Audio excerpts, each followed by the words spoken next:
So welcome everyone to the second webinar of the cooperation between VHP4Safety and ONTOX. So this webinar has the goal to showcase the cooperation between VHP4Safety and ONTOX and the work of the early care researchers.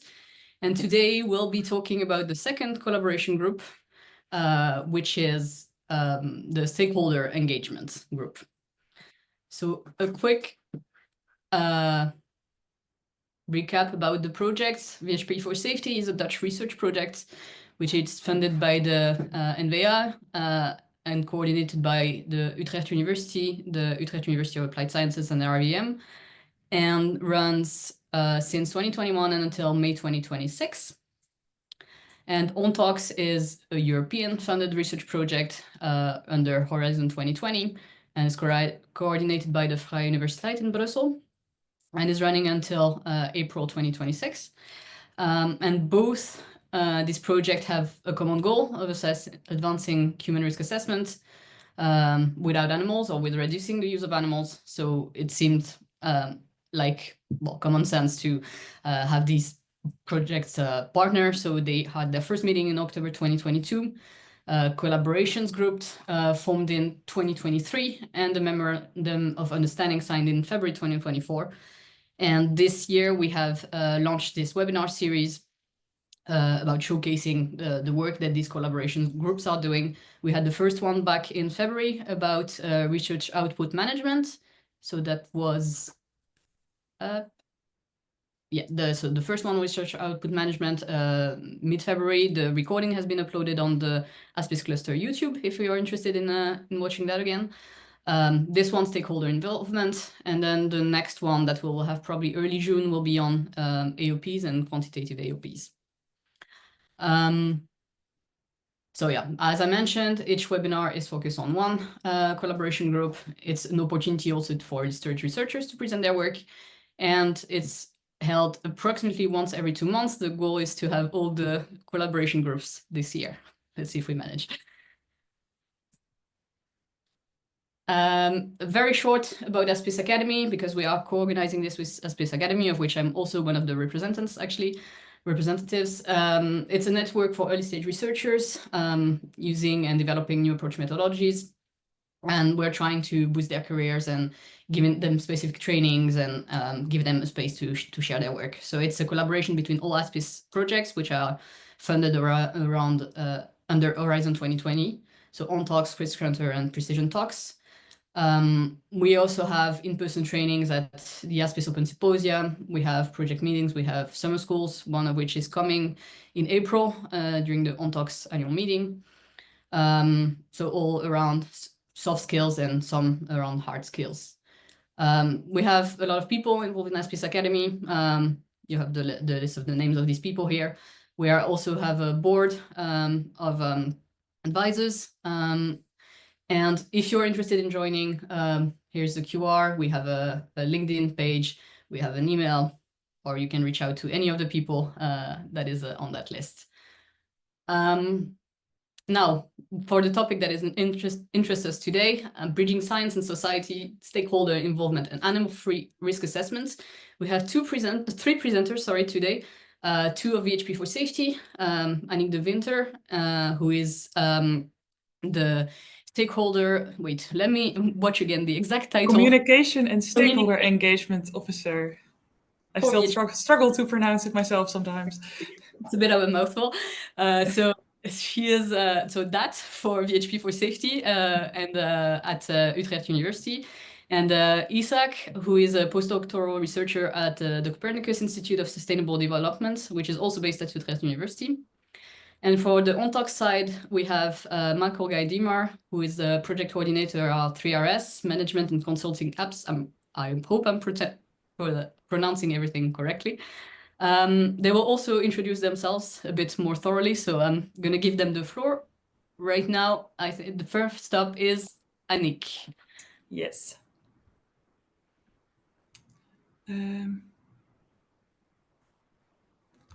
How do I...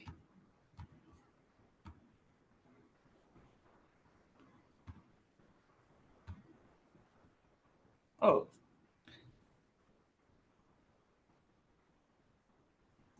share.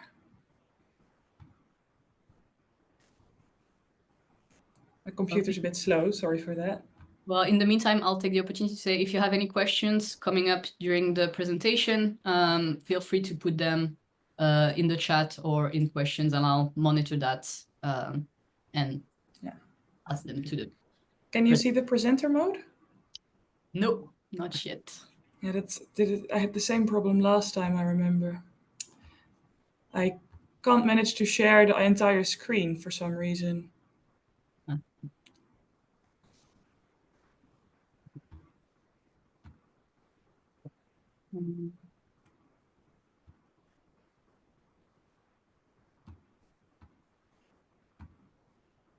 Okay, now I think it should work.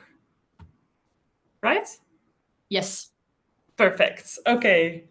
Well, then, welcome everybody, and thank you for joining us today.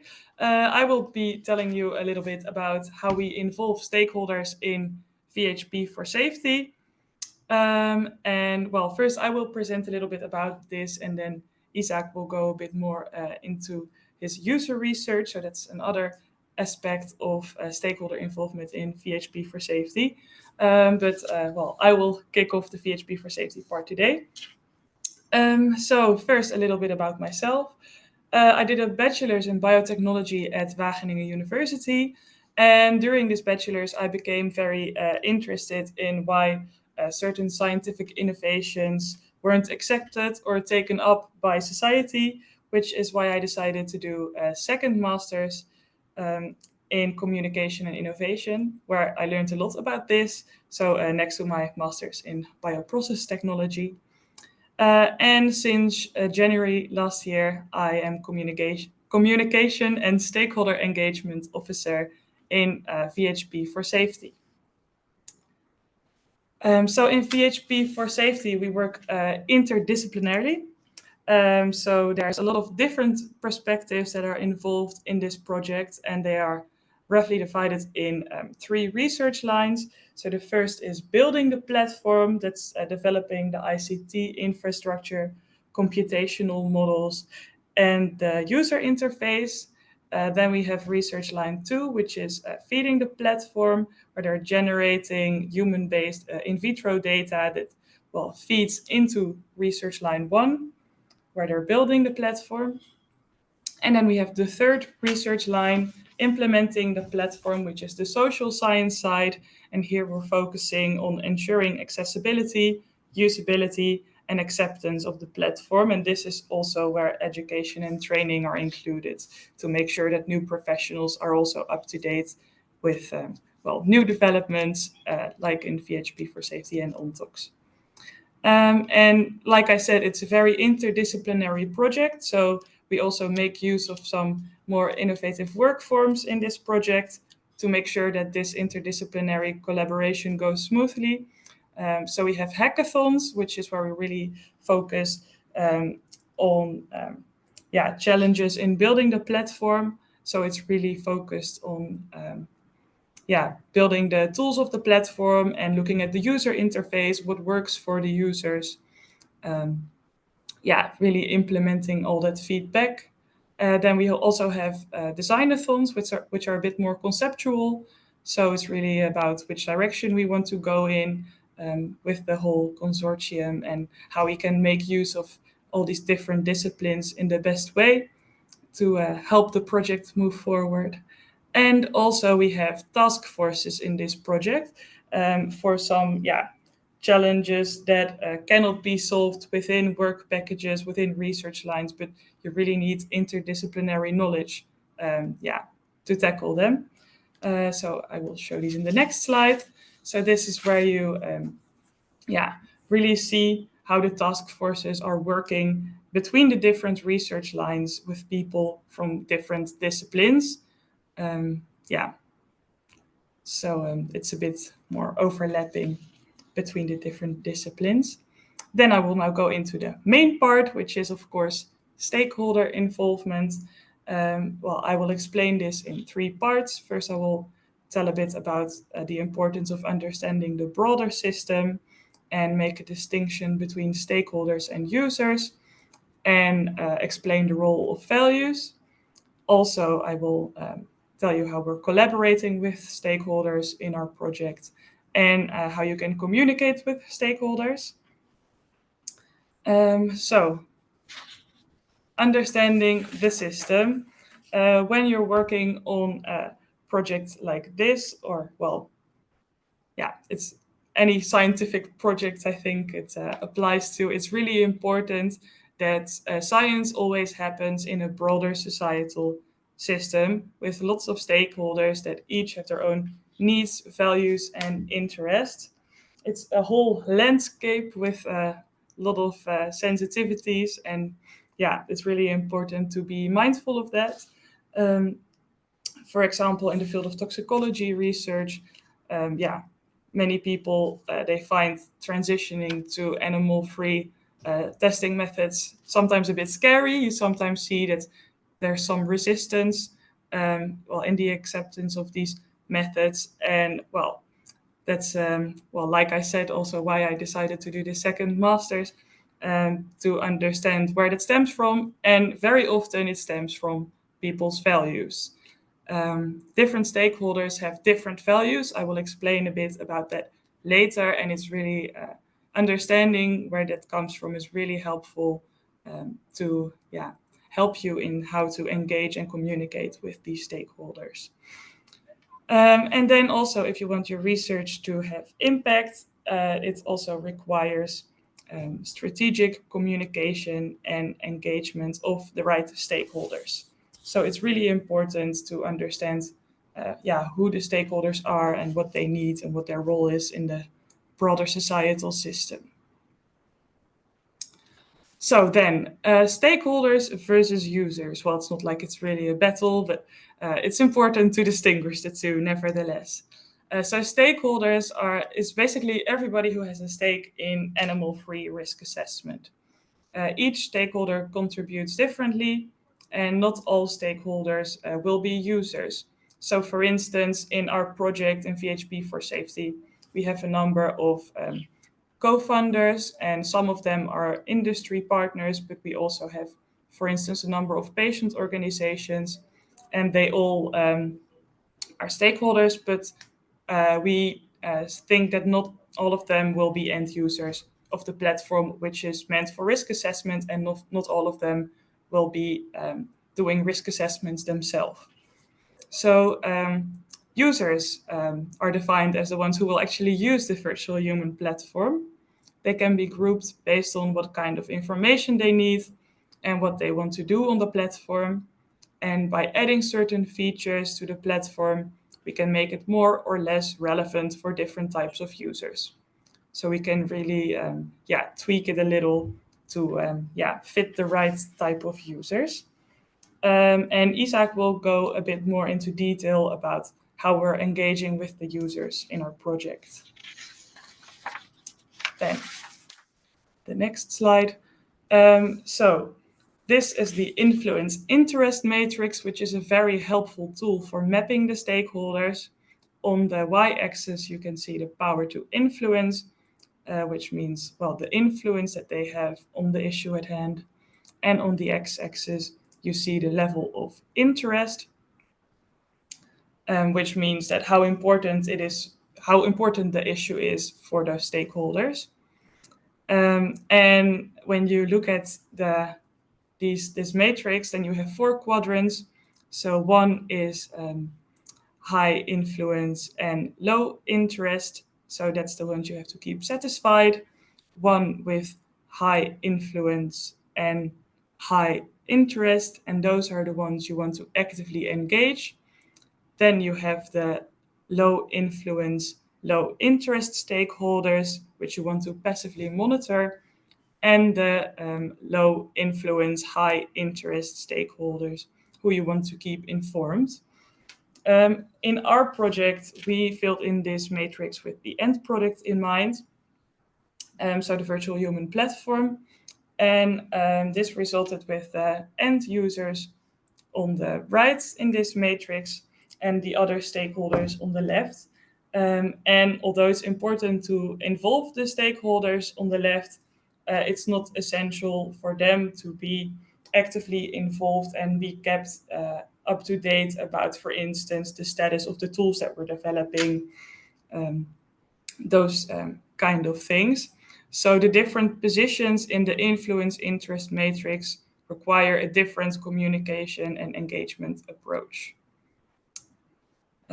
So yeah, it's a helpful tool for understanding the broader societal system and where stakeholders are positioned within that system. Then the role of values. Values, they play a very important role in science communication, as facts alone will not convince people. People really process information through the lens of their values. So this is, I think, something that sometimes confuses many scientists a bit, who can be a bit, upset when society doesn't immediately accept their scientific innovation. But usually that is because it conflicts with a number of core values they have, and they see this innovation as, something that cannot be aligned with the values that they have. So like I said, I had a bachelor's in biotechnology, and here we had always had a lot of discussion about the acceptance of genetically modified crops. It was said that usually when there is resistance against something like this, it's because people value naturalness, and especially when it comes to their food, people want to feel like it's natural, that it's really a product of nature and not of, how some people then perceive it, some people playing in a lab, which is of course not really the case. But that's why it sometimes conflicts with people's values a little, because it's perceived as unnatural. That's the role of a bit on the role of values. Then I also have some examples related to risk assessment. So here we have the strategic communication, which is tailoring your communication strategy to address these values. So I have some examples of stakeholders here on the right. So when communicating with civil society, you want to focus on the ethical and human relevant aspects of animal-free research, which is usually what they consider important. They don't want their loved ones to be exposed to dangerous chemicals, for example. So it's important for them that it's tested in a way that really makes sure that it's safe for humans. For regulators who, they really consider it their job to, keep everyone in society safe. So for them, it's really important to emphasize validation and reliability of testing methods. And for industry, when you're communicating with them, it's usually wise to highlight cost effectiveness and efficiency gains. And if you want, because these are of course quite general stakeholder groups, you can make it even more specific. For instance, when you want to communicate with a certain NGO or a certain industry partner, you can also look at their website and see what their vision is or their mission, how they define their strategic goals, and try to align your communication message with that, and that can really help to make sure that it resonates with them. Then on collaborating with stakeholders, what we try to do in this project is have early dialogues to align our objectives with regulatory needs or market demands, and to build trust in our research, and to really co-create the virtual human platform. So not only in the beginning, but keep inviting stakeholders to contribute ideas and feedback throughout the research projects, for example, in designathons or hackathons. So basically, it's important to engage stakeholders early and regularly, especially those with high interest, like the end users in our project. Then about communicating with stakeholders. Of course, you can showcase your work in newsletters and updates. Also, when you're an early stage researcher, you might want to actively look for opportunities where you can, for instance, be interviewed or star in a video. These are all very nice ways to show to the outside world what you're doing. Also, events can be very nice opportunities to present your work. And it's also important to make use of networking opportunities. And something else you can do to present your work, which we also did in the VHP4Safety project in collaboration with DPI TV, is we made a workshop to where we had our early stage researchers create some videos about their work. So that's also a way in which you can share your research, is to upload your video to TPI TV. So TPI is Dutch for Transition Animal-Free Innovations. It's a Dutch government program, and TPI kind of stems from that program. And TPI TV is a video platform where you can share your videos about your work on animal-free innovations. And you can also find tips there on how to make a good video. So if you want to make use of that, please know that that is an option and that is there. Something else that's really important to keep in mind when communicating with stakeholders is to speak their language. So I already mentioned the role of values, but also be aware of the amount of jargon that is used in this field. And especially in this project where we work with a lot of different disciplines, it continuously becomes clear that sometimes different words mean different things for different people. So be mindful of that. In VHP4Safety, we actually developed a glossary for this, which was developed by the Task Force Common Language. So that's also a nice example of something that one of our task forces worked on. This is an example of the toxicology terms that are in this glossary and some of the tool-related terms. So this overview really helps to for people from other disciplines to understand what others are talking about, but also for the people who are creating this list to become aware of the fact that not everybody is actually that familiar with those terms yet. Here I have some pictures of some nice examples of how we collaborate and communicate with stakeholders in VHP4Safety.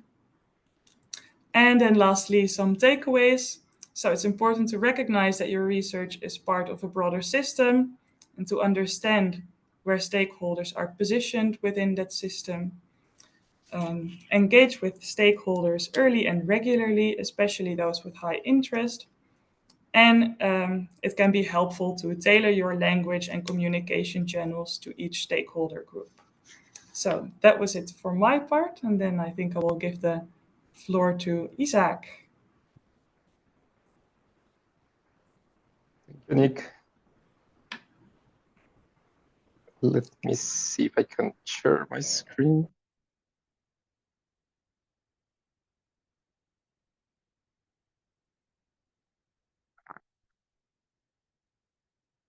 I guess you're looking at just the background now. Yes. Yes. My presentation must be there now. I sadly cannot see you, so I have no idea what's going on, but I will be presenting. So good afternoon. As I was already presented or introduced, I'm Isaac Alvarado. I'm a colleague of Nick in Research Line 3, or what Nick mentioned, the research line in the Virtual Human Platform for Safety Assessment project that is dedicated to the implementation, and that it's coming from a social science perspective. So in this part, I'm also trying to work a little bit on the problematization from the social science perspective of the platform that is being developed. So a little bit about me. I'm a design and sustainability researcher. I have a PhD in design with a focus on sustainability from the Norwegian University of Science and Technology. I defended my dissertation in 2023 on the topic of the circular economy, and I have been working as a postdoctoral researcher in this project, in the VHP4Safety project, since last year. And during this year, I have been trying to introduce more or less more of the concept of users and how to work around users when it's in relation to technology, or in particularly innovations. But why in technology? Because part of my work is more related to technology assessment. And maybe some of you may know something about technology assessment. Technology assessment, there are different philosophies of how to conduct technology assessment. But most technology assessment looks at mitigating possible negative effects or consequences that technology could have on society or, for example, the environment. But an interesting thing that I found when I came to this project is that the project has already been organized in a way that was bringing together multiple disciplines and sectors to the creation of these technologies that have a specific aim of coming up with these non-animal and human relevant based tests and data for chemical risk assessment. So, however, one thing that I found at the beginning of my process or looking at the project was that even though this is a very good way of bringing people together, all this interdisciplinarity within the project with toxicologists, data scientists, and social scientists, the focus on the technology in itself was still a little bit difficult to find. So there is a technology that has a purpose, but there is also there was also this challenge on how to focus on the technology that it's a part of the project, but that it's not just the project. And there is a distinction that that it's already made, that there is a project that has all these activities that connect all these different people, and there's also the platform as the result of this coming together of different people. So one first question was how to assess or where to assess these technologies. Or what is the right side of knowledge to assess what the platform could be as a technology? On the one hand, there is the interdisciplinarity that the project offers, and the multi-sectoral stakeholders that are already embedded within the project, that include many, among others, researchers, industry regulation, NGOs, and civil society. And on the other hand, there is the fact that there is something more beyond the project. So that will need a contextualizing of practices and institutional arrangements in which chemical risk assessment are used, particularly what is the context and purposes for risk assessment. That I think that there are three elements here that the project put together, which is the context, the purposes of making chemical risk assessment, and also the technologies or the tools, the NAMs itself, whether they are in vitro or in silico, which is the focus in this project in the VHP4Safety, and how they come together. So one aspect that I saw that was important to focus on was how the tools, particularly the in silico and in vitro methods that are being developed within the project, will be used by some of the stakeholders that are already within the project. So, and if they are going to be used, it means that there is the configuration of a user. And the configuration of a user can only be seen if we study them from the perspective of a user engagement and user research. So what is in the user engagement? First, it is a subset of stakeholder engagement. So as Nick very well explained, the project is already working with all these different people that are having different communication and discussions within the project. But sometimes the roles are not so clear. So part of making them be users is to have a way to kind of give them this role that also allows them to have, you could say, a distance from the developers of the platform, and to have a way to respond to what is being proposed to them as what the technology of the platform is, or the different tools that the platform are proposing for chemical risk assessment that at the end are going to be the ones that will set up or will serve as the basis for a new standard for chemical risk assessment that is not based on animals testing and data. But then the thing to take here is that users can accept, reject, modify, and create technologies too. But they usually do it in a way that is reactive to what is proposed to them. And this is the distance that we are taking when we make the distinction between a regular stakeholder that participates, that gives opinion, that it's also embedded within the project. But when they assume that they are not particularly making the technical work, but they are also removing themselves and being reactive to that. So who is a user in this project? So in this diagram that you see here, this was an idea that came last year. So in the multi-stakeholder project process, we have been working in these two stages. So a first stage was the integration of stakeholders without strong distinctions, where they had a diffuse integration as participants in the different discussions and aspects of the project. So that was a learning process.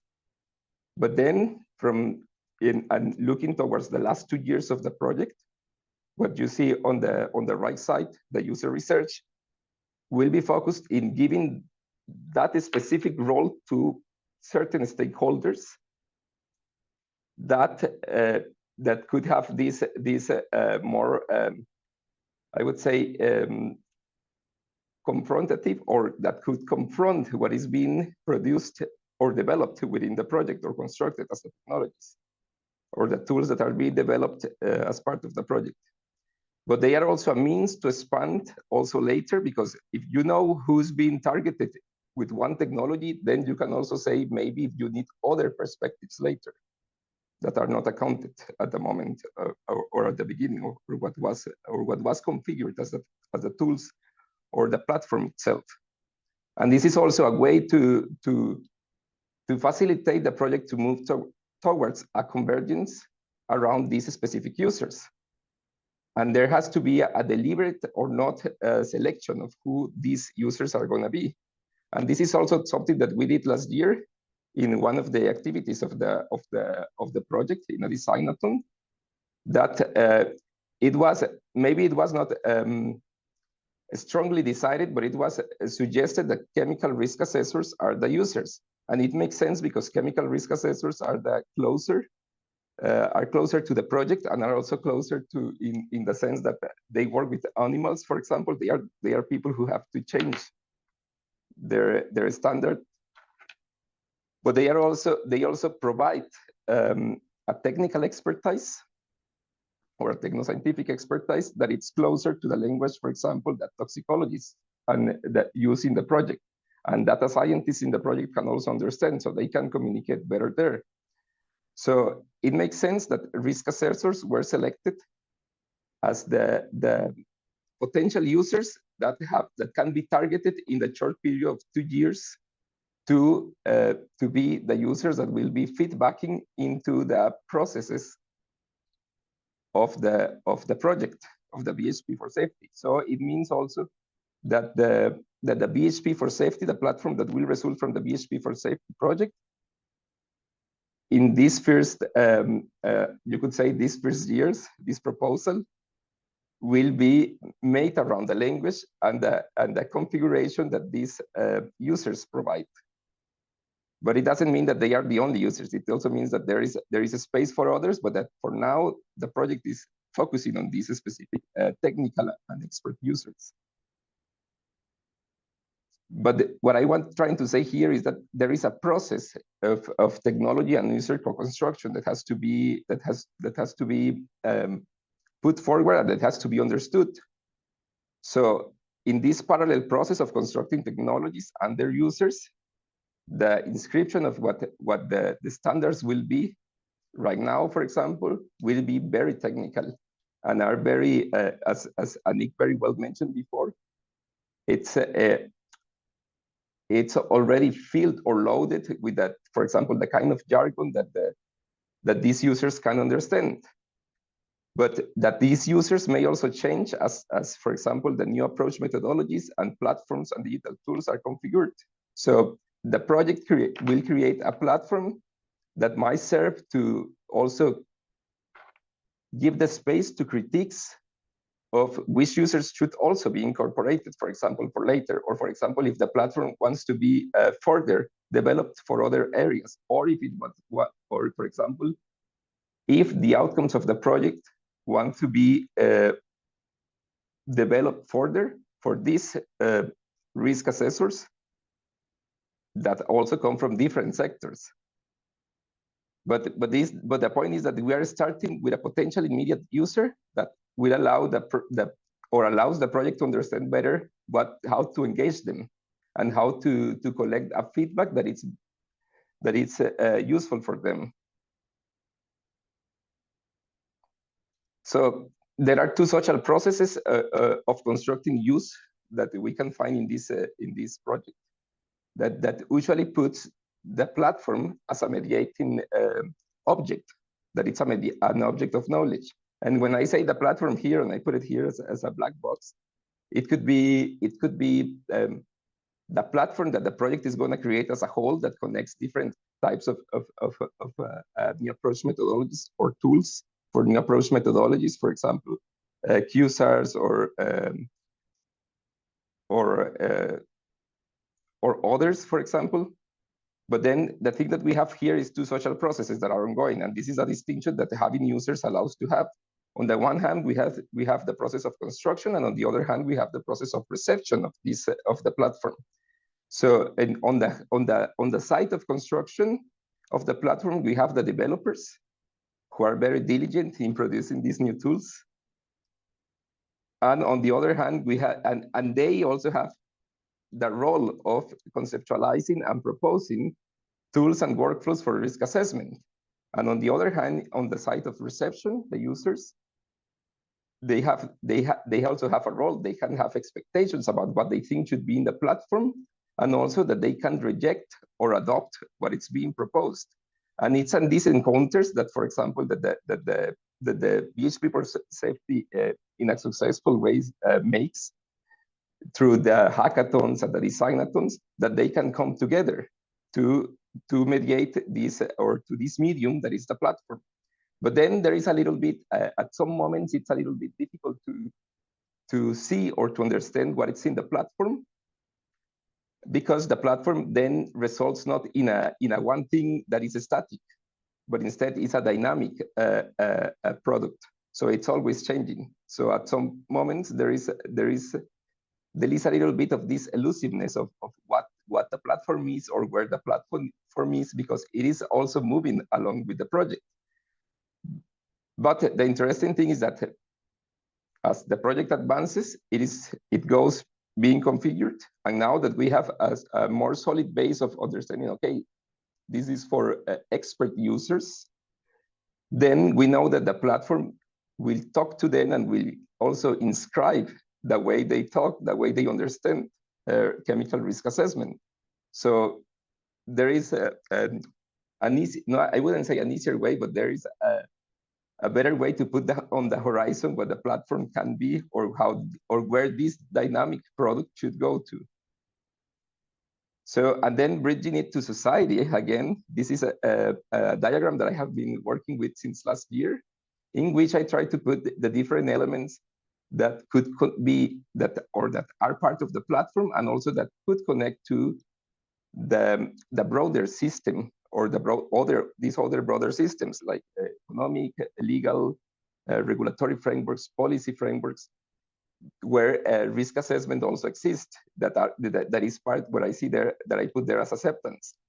And I think right now the project, or by the end of the project, and this is maybe my personal interpretation, the VHP4Safety project is focusing more in development and use, but it also needs to provide insights to how these tools will be accepted or not.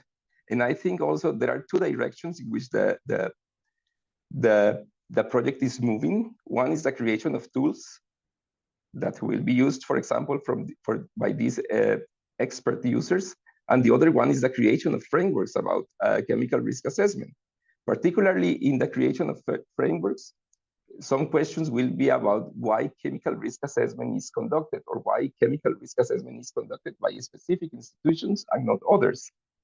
And this is also maybe a question that the project will not answer, but that the project, through the creation of tools, will help in enrich or create a basis for answering later, maybe by other projects or by an extension of this project itself. And I think that's all for my side. And I don't know if I give the floor back to Anik, or if there are any questions. Yeah, I think we will now have a Q&A round about our two presentations. So if anybody has a question, please put them in the chat. I really cannot find the...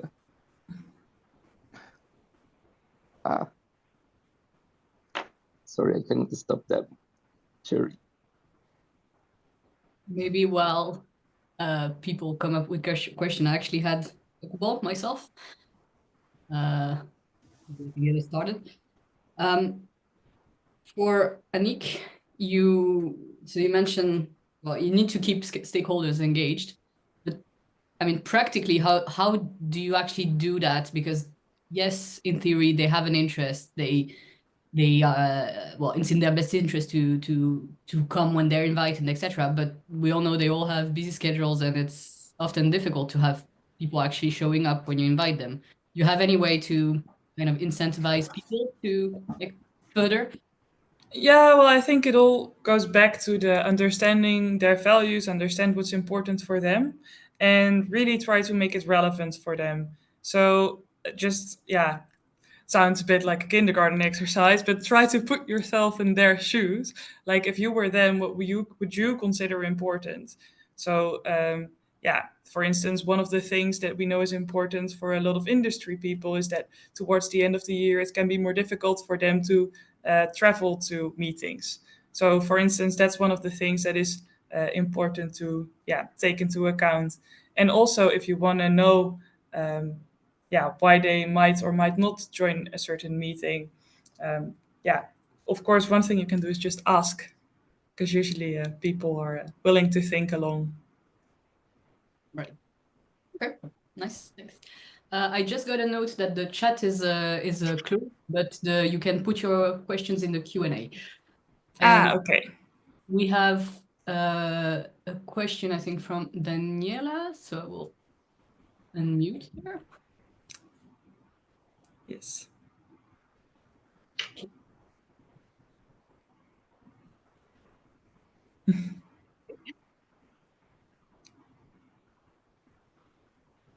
All right.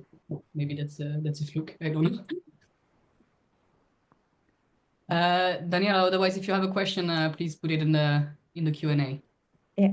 Oh, I think her mic is working. Oh, okay. Very nice webinar. Thank you very much. I wanted to ask you if VHP now has at least 5 years of experience. Could you give an example of a public engagement project that you designed and perhaps now you are reflecting on the results that you have achieved?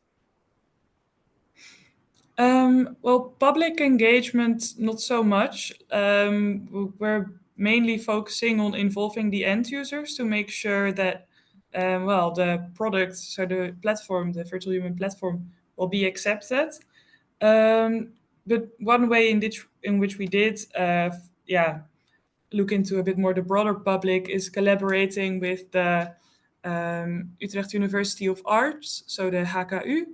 And we had a project there in which, a number of students, they actually created the project. So they asked participants to,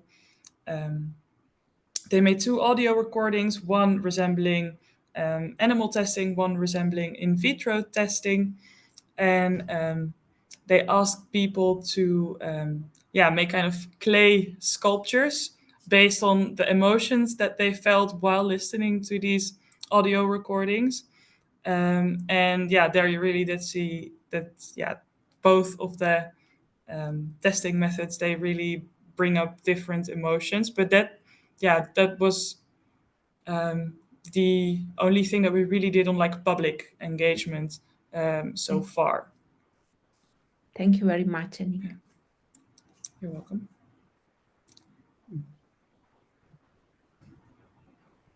I don't see other questions for now, and I also had one for Isaac, so I will begin with that. I think it was in one of your last slides, and you partially answered, but I'm not sure I completely followed on how you keep track of user changes, because you say, okay, for now our users are very technical, etc., but it might come up that there are more users in the future. How do you keep track of these changes and communicate it? Like how and when do you communicate it to also the people that are developing the platform so that it doesn't get an endless circle for them of chasing their loops of trying to adjust to different users? Yeah, thank you for the question. I think right now we're not keeping track of user changes because we are still working still last year in trying to define that the chemical risk assessors are the users that we are working with for now, and also that this is a deliberate, very deliberate decision. So it means that it also means that they are included as expert users.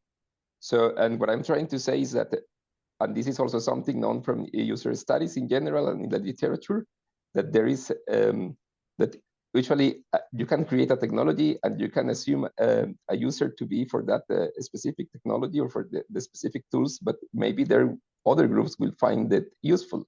Maybe they will gain the literacy of or the knowledge, the technical knowledge required to work with the tools, but this is something that we don't know. And I like the question that Daniela made before about what kind of public engagement situations or projects the project have been involved with, because this is also a question that we have. So maybe there will be other users that don't have the technical knowledge, but they want to use the results that the tools in the platform will use. But then the results will have to be translated for now through a technical or expert user, that it's a chemical risk assessor. And we know that there are maybe some organizations, like as I said, NGOs or organized civil society, that maybe they don't have a chemical risk assessors working for them. But then this is also something that in the scope of this project or for these 2 years in relation to the development is not still planned. And the question that you said, when do we communicate back to the developers? This is also something that we have started recently, that in each hackathon or designathon, there is a moment where the users give feedback, and that feedback has to be feedback or fed back, as the word says, to them, so they can do something. They can be there. This is like a confrontational thing, because this is like action reaction that has to be ongoing. And this is also why I think having this distinction between user as a stakeholder works, because it's not just like everybody has an opinion or everybody has something to discuss, but we know the roles how this confrontation happens. We know who's the user and who's developing, if we have these specific roles. Right, and just maybe a follow-up, because you say, oh, maybe the question would have to be translated by a technical user. Would you count on the technical user pool that you have now to also kind of promote the tool for a bit for other people to discover it? Would there be also kind of an ambassador mode or something for This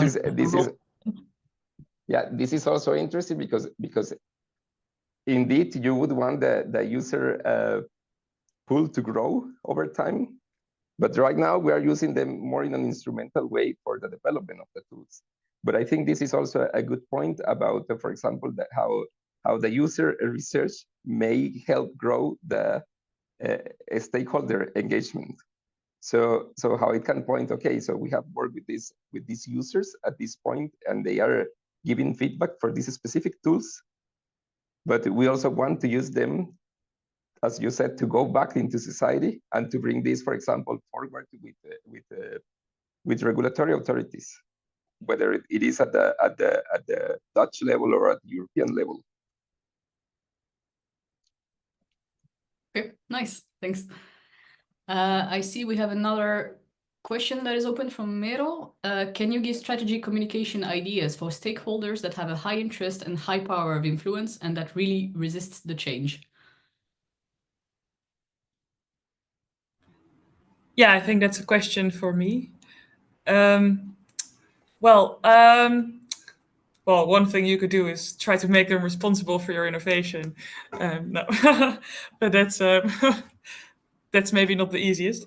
No, but I think this probably usually applies, I think, to regulatory bodies where a lot of, hindrance is perceived on the uptake of NAMs. And actually, in our project, we will also collaborate with Tom Jansen, a social psychologist from RIVM, who will look into factors that influence the acceptance of NAMs by human health risk assessors.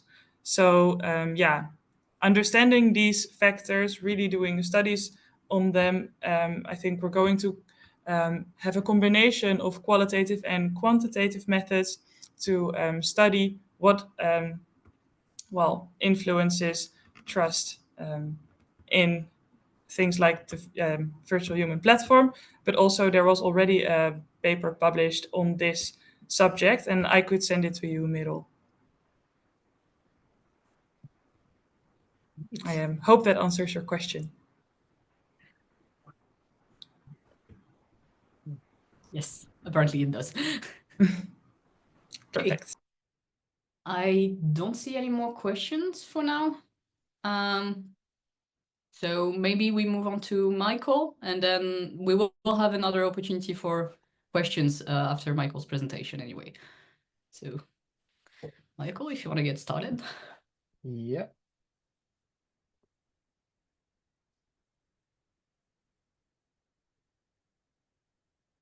Can you see my screen Yes.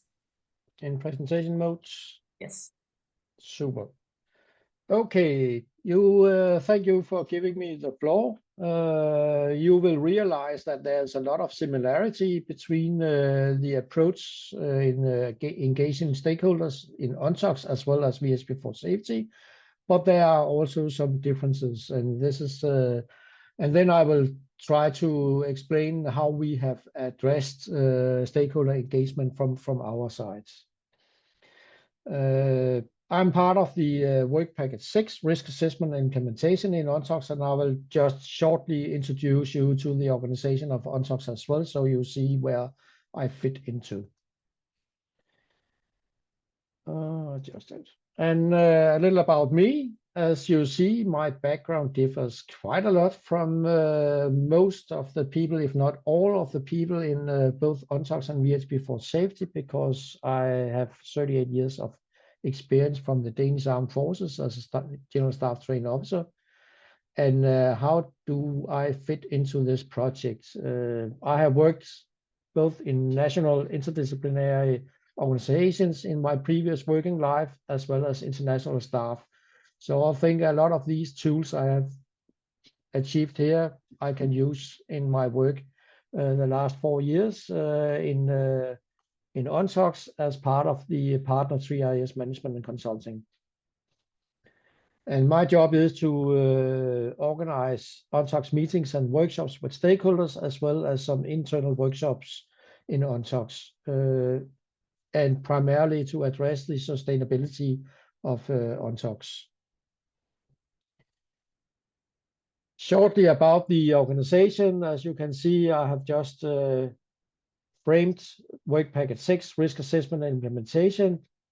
We have 14 work packages in ONTOX.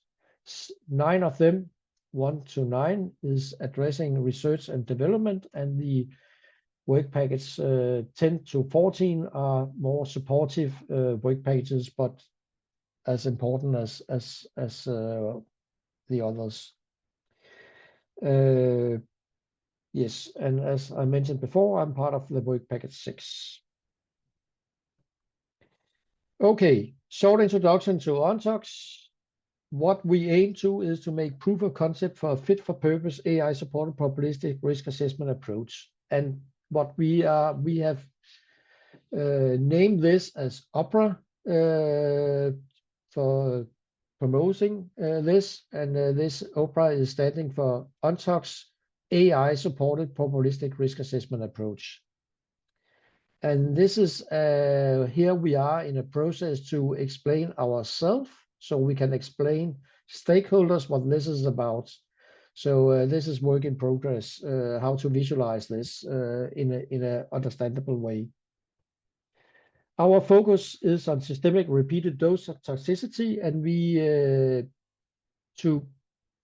for proof of concepts, we have 6 case studies, and they are covering the 3 organs, liver, kidney, and brain, each with 2 adverse outcomes. And we are trying to include examples of drugs, cosmetics, biocides, and food ingredients as part of the chemicals we use for tests in this. And the driving principles as for VHP4Safety as well, 3 areas, 21st century toxicity testing and next generation risk assessments. Yes, stakeholder engagements. We in ONTOX distinguish between partners in the project. We are 19 partners in the project from academia as well as from industry, and the stakeholders. So stakeholders are in ONTOX external, where you were presented from a NIC that stakeholders are part of the VHP4Safety projects. In ONTOX, we have addressed a broad range of diverse stakeholders to ensure that we are aware of all relevant perspectives to overcome identified barriers towards a future full implementation of NAMs, which include phasing out animal testing. In the same way as Nick showed, we are also looking into influence versus interest, and we do not have unlimited resources, so that's why we are mostly focused on those stakeholders we could categorize in the green boxes, meaning those who have both interest and influence, and those who have influence power but maybe less interest. We try to persuade them. And I think that was related to one of the questions in the previous Q&A session, and I will try to get back a little later to how we try to address this in ONTOX.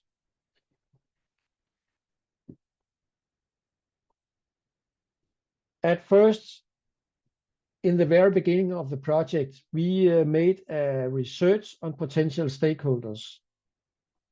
And potential stakeholders were identified both by ourselves, primarily with help from my boss, Erling Roggen, who has many years of experience within this field, especially within the industry, but also with the assistance from all our partners in ONTOX with their knowledge to who could be relevant stakeholders for ONTOX.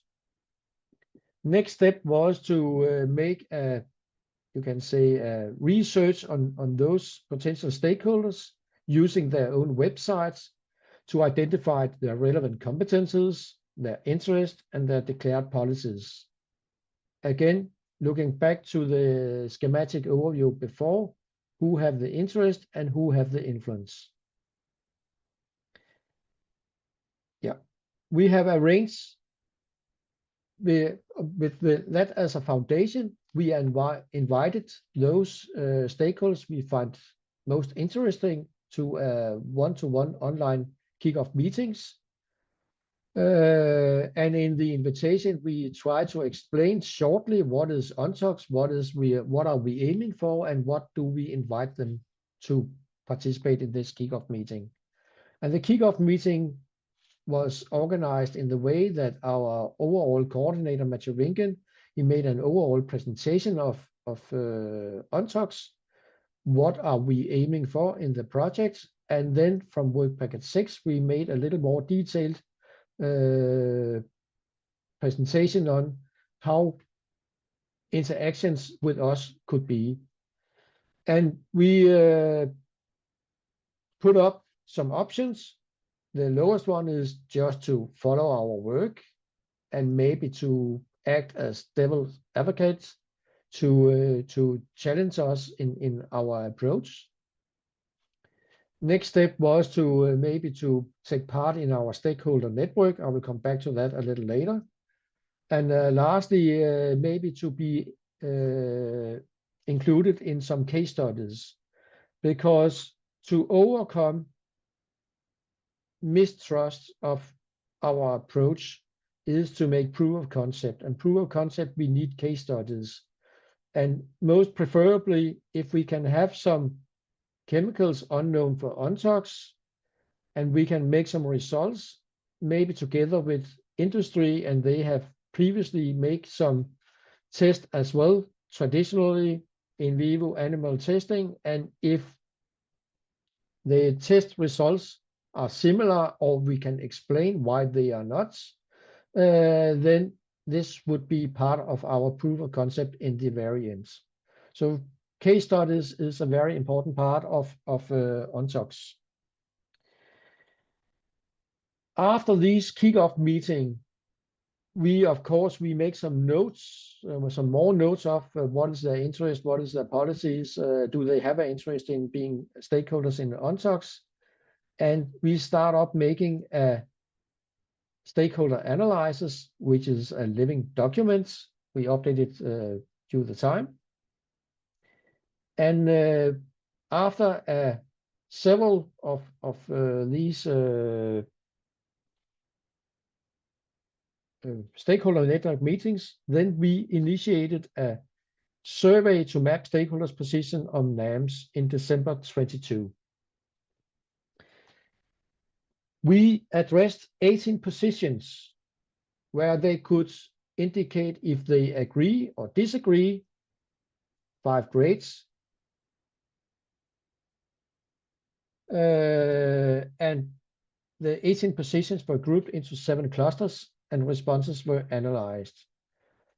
And the 7 clusters were, I just mentioned here because it could be a little hard to see on the screen: a capacity building within and outside your organization, sustainability of the platform, requirements to this, fit of the ONTOX platform in current regulation, validation of AOPs, acceptance of outcomes, quality criteria of data, acceptance of AI and machine learning in risk assessment, and guarantee consumer safety. And as you can see on the spider web, there was some variation. This is just the overall score per questions in the category, the 18 questions or positions. And on the right-hand side, you can see a heat map showing, you can see if they strongly agree or if they strongly disagree or something in between. And even within the same category, as an example, industry or regulatory authorities, there was some differences in the responses. And this is also due to that it depends on, are you in cosmetics, where they are, you can say, first movers in using NAMs, or you are in the industrial chemical industry, where they are more reluctant due to the regulation, the present regulation. Stakeholders' response was a combination of rating as well as elaborated explanation for the 18 position. And these valuable informations are included in the stakeholder analysis and therefore kept confidential within ONTOX, because we can be generic when we express what is barriers, but we will not, it would be up to each stakeholder to express how they have their position in relation to respective positions. Yeah. Then I will explain a little about our stakeholder network meeting and hackathon, which differs a little from what is used in the VHP4Safety. Firstly, why engaging stakeholders? Because we have different perspectives. And if we want to have a full picture, holistic picture, then we need to include all the perspectives. And this is why we invited representatives from industry, all the sectors relevant for us, using chemicals in some way, from academia, from regulatory agencies. Regulatory agencies and industry are the end users in our perspective. And of course, also NGO representative. Initially, they have representative the protection of animal against animal testing, but in future it could easily also be a patient organization, as mentioned by Annick.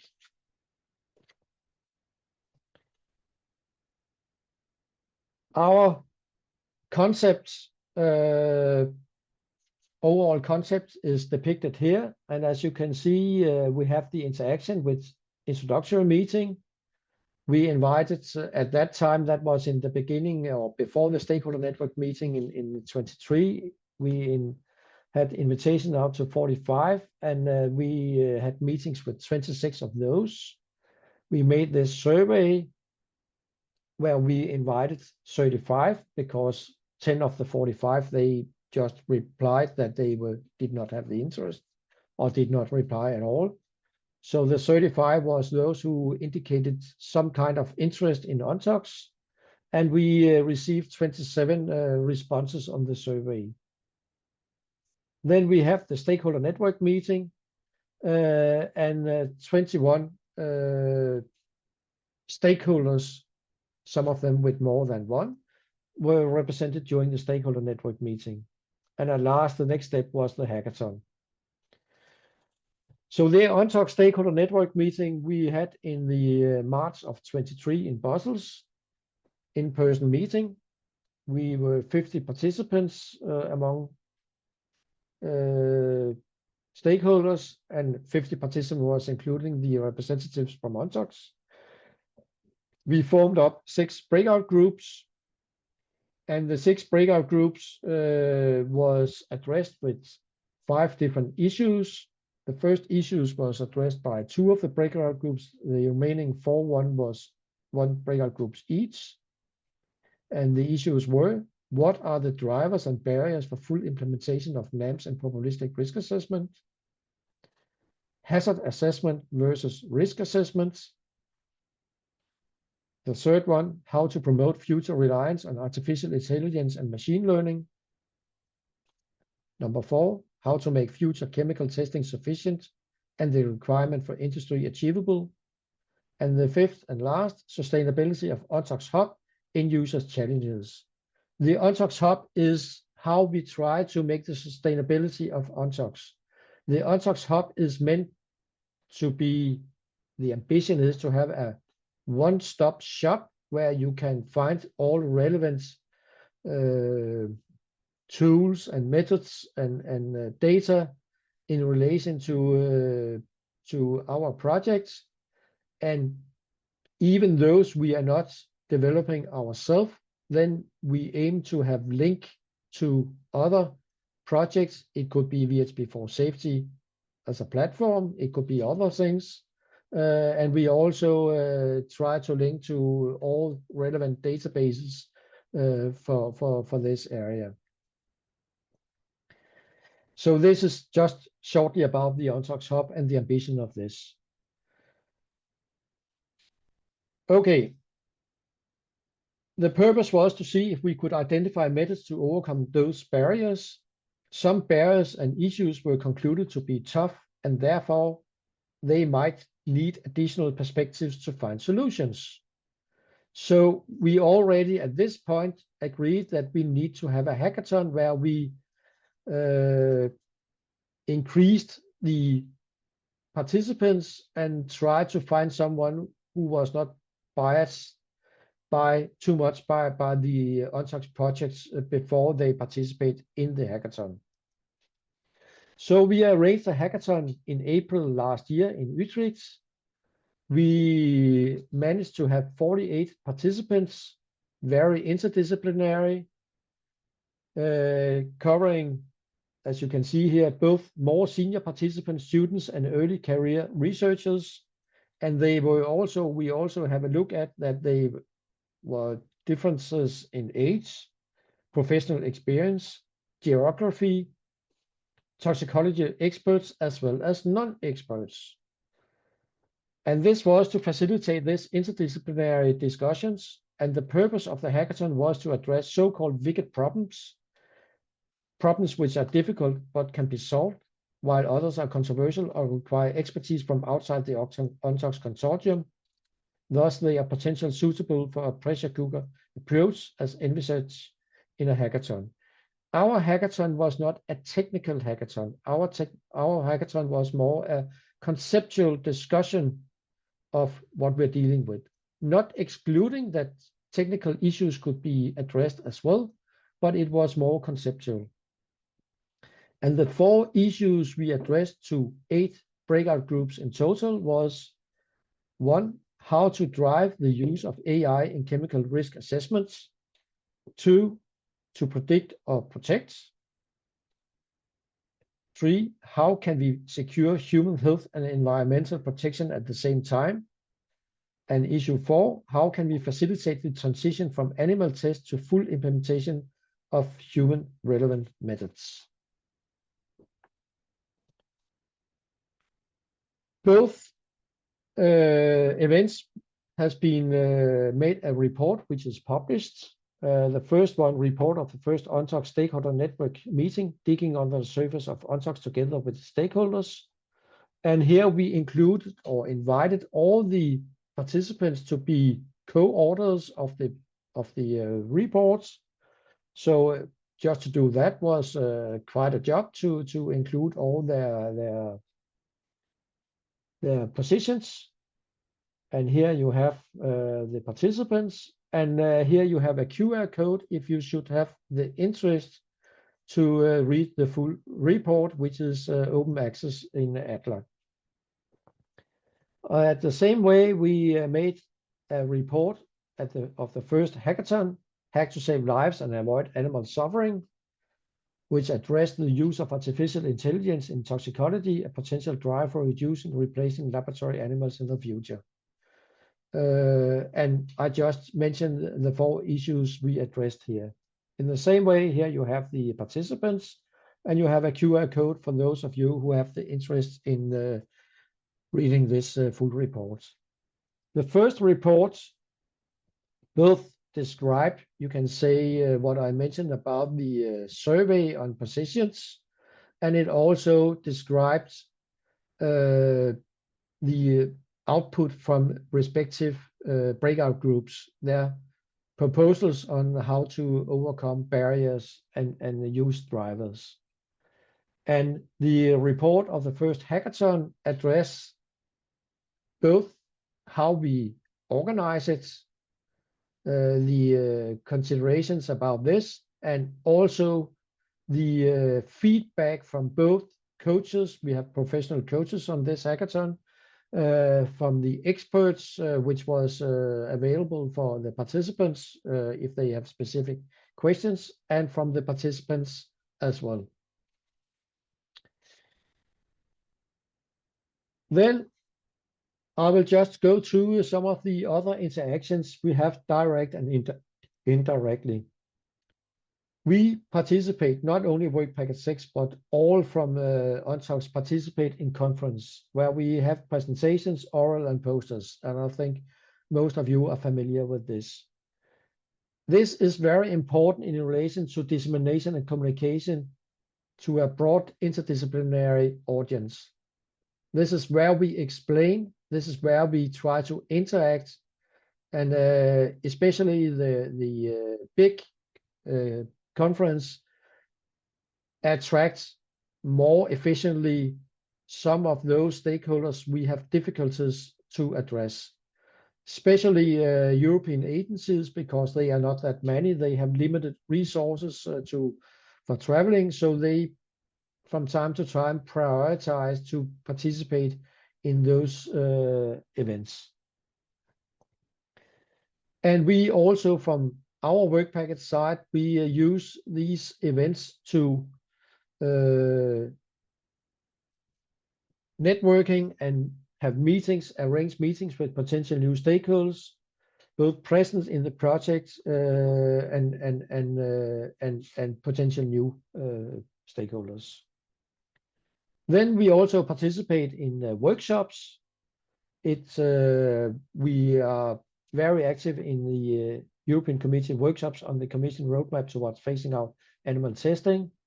Safe and sustainable by design. This is very much regulatory as well as industry, because if you have some ideas how to make testing in the future and it's not possible to implement it in the industry, then you will not succeed.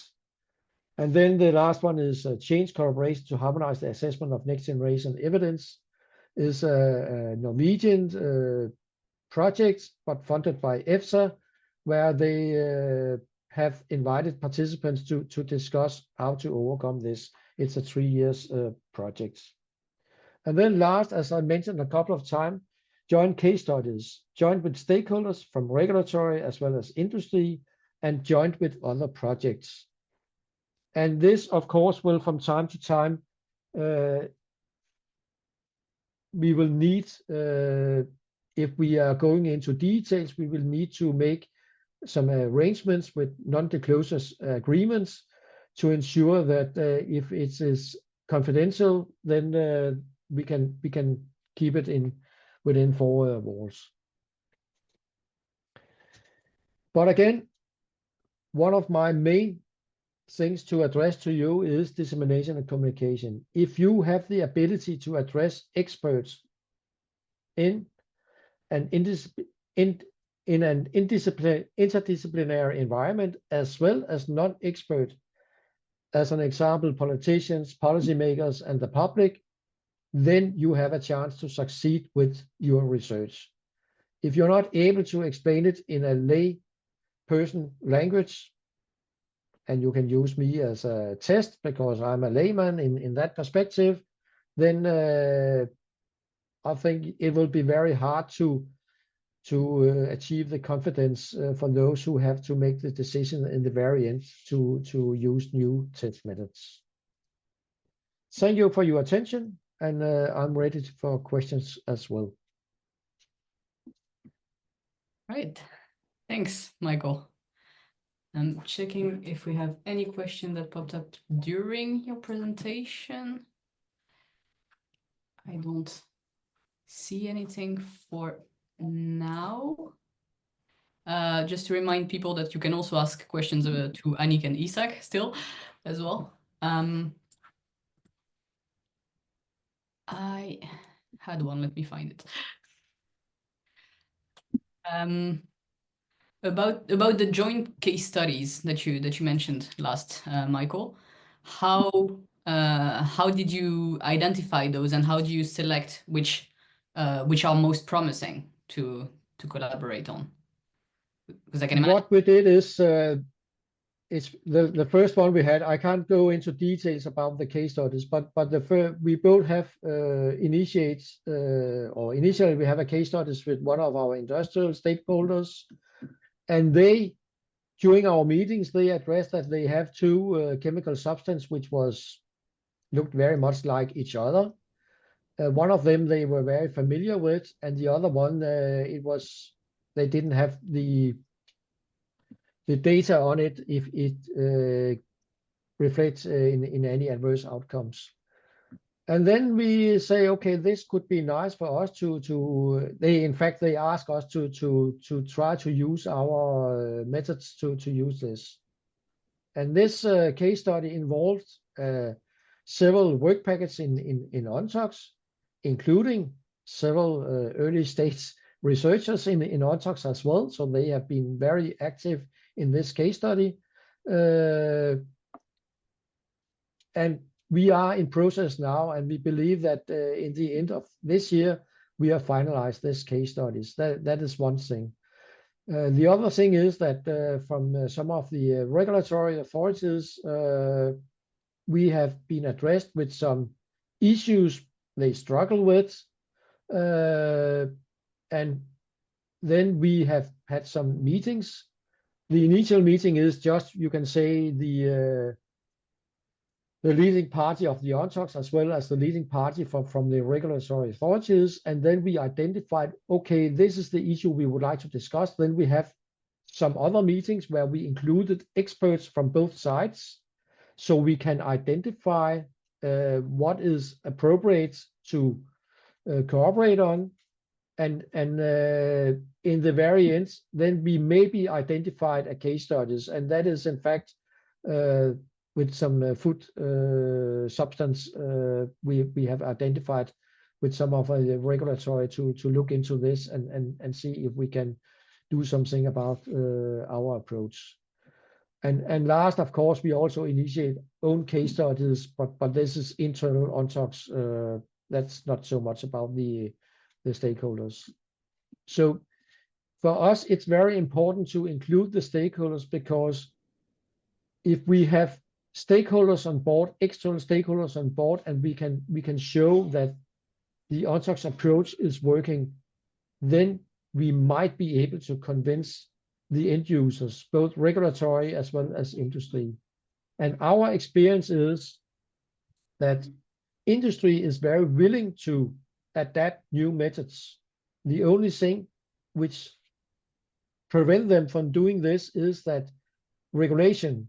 If the regulation do not support new methods, they do not have an incentive to doing this, because their customers will not pay for the test of test which is not, if they even have to make animal test as well, because then they just double up the expenses on testing the chemicals.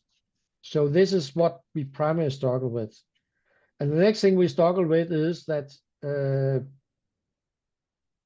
for European agencies, as I mentioned, they are limited in resources, manpower. If we compare with the US as an example, I think the relevant agencies in Europe, 5 of them, they are about 3,500 people in total. In US, before the present administration in US, I don't know the exact number now, but before that, they were the 2 agencies, EFSA and not EFSA, but FDA